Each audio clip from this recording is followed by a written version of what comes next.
kami akan menerangkan 5R. Sepanjang 13 minggu menjalankan kajian, kami mendapat banyak input baharu dalam kajian kami. Walaupun pada awalnya kami agak kabur tentang kajian ini, namun setelah melakukan kajian dan penambahbaikan secara mingguan, kami semakin jelas dengan struktur kajian yang kami lakukan. Dalam kajian ini, ia meneliti perubahan sistem politik dan perundangan di Filipina dan Indonesia sebelum dan selepas penjajahan. Seterusnya, bagi elemen respon, perkara ini memberi kesan emosi yang sangat mendalam kerana terdapat persamaan terhadap perubahan politik yang berlaku di tanah Melayu, di mana kuasa raja dan pembesar tidak diakui oleh British setelah mereka mengambil alih tampuk pemerintahan. Oleh itu, perubahan yang berlaku dalam sistem politik ini tidak hanya terletak pada perubahan dasar legislatif sahaja, tetapi ia melibatkan keringat dan juga proses perjuangan rakyat yang panjang untuk menentang dan juga mendapatkan hak politik dan membina negara berdaulat berdasarkan prinsip dan demokrasi dan juga keadilan sosial.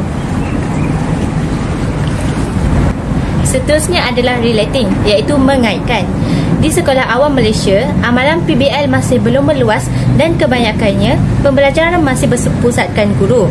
Walaupun PBL diiktiraf sebagai kaedah yang berkesan untuk meningkatkan kemahiran berfikir kritis dan penyelesaian masalah, di sekolah menengah, PBL mula diperkenalkan tetapi masih dalam skala yang kecil dan belum menjadi pendekatan utama dalam sistem pendidikan negara. PBL lebih banyak diamalkan di peringkat pengajian tinggi seperti di universiti, dan kami dapat mengaitkan PBL semasa kelas sejarah. Penalaran dalam topik ini, kami menilai impak penjajahan terhadap sistem politik dan identiti kebangsaan serta kaitannya dengan isu kontemporari seperti demokrasi, hak asasi manusia dan kebebasan rakyat. Topik ini penting dalam menilai kejayaan dan kegagalan membina negara bangsa.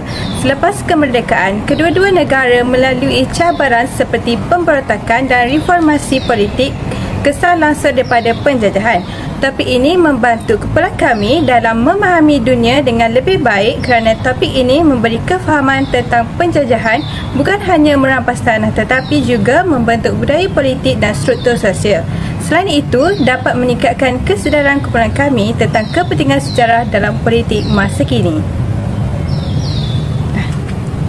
Baiklah, elemen yang terakhir ialah elemen reconstructing, pembinaan semula. Untuk mencapai pemahaman yang mendalam terhadap topik perubahan sistem politik di Filipina dan Indonesia sebelum dan selepas penjajahan, kami menyedari bahawa pemahaman tidak datang hanya daripada membaca fakta sejarah, tetapi melalui proses menyusun semula cara kami berfikir dan menganalisis. Pertama, kami mula membandingkan secara langsung dua negara, Filipina dan Indonesia. Perbandingan ini membolehkan kami keluar dari cara belajar yang bersifat satu hala. Kami tidak lagi hanya belajar satu negara dalam satu masa. Sebaliknya, kami melihat bagaimana pengaruh penjajah membentuk sistem yang sangat berbeza walaupun kedua-duanya berada di Asia Tenggara. Kedua, kami meneliti sumber kajian lepas secara kritis seperti karya Belinda Aquino tentang Marcos dan Richard Robinson tentang Soeharto. Dari sini, kami belajar bahawa sejarah bukan hanya tentang apa yang berlaku tetapi juga tentang mengapa dan bagaimana sesuatu sistem itu terbentuk. Ini membawa kepada pemahaman yang lebih mendalam tentang autoritarianisme dan peranan politik dalam kesinambungan kuasa selepas merdeka. Melalui buku teks Sejarah Tingkatan 4 Bab 1 bertajuk Warisan Negara Bangsa, kami dapat mengaitkan dengan kajian kami dalam menghasilkan komik berasaskan AI bagi meningkatkan kefahaman pelajar tentang topik ini.